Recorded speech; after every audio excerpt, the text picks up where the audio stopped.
విజయవాడలో వరదల కారణంగా ఆశ్రయం కోల్పోయి ఇబ్బంది పడుతున్న ముంపు ప్రాంత ప్రజల కోసం ఎన్ఆర్ఐ ఆత్మీయ గ్రూప్ మెంబర్స్ సహకారంతో 1500 కుటుంబాలకు నిత్యావసర వస్తువులు పంపిణీ చేస్తున్నాము. ఈ కిట్లో 5 కేజీల బియ్యం, ఉల్లిపాయలు, సన్ఫ్లవర్ ఆయిల్, కందిపప్పు, ఉప్పు, కారపొడి, బిస్కెట్స్, టాబ్లెట్స్ మరియు శానిటరీ ప్యాడ్స్తో పాటు బ్లాంకెట్స్ రెడీ చేయడం జరిగింది.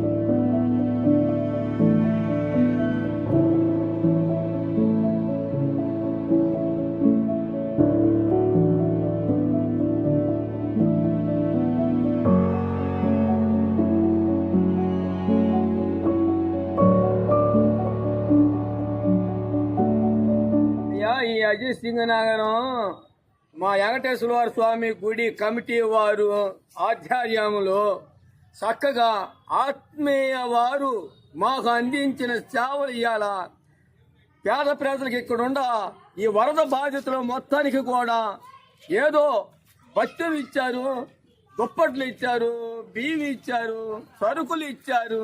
చాలా ఆనందంగా ఉందయ్యా. ఆ ఆత్మీయ సంస్థ వారు చాలా గొప్పగా ఉండాలని ఆశీర్వదించుతున్నాయి ఆ పెద్దవాడిని. అదయ్యా చాలా గొప్పతనం చేశారయ్యా.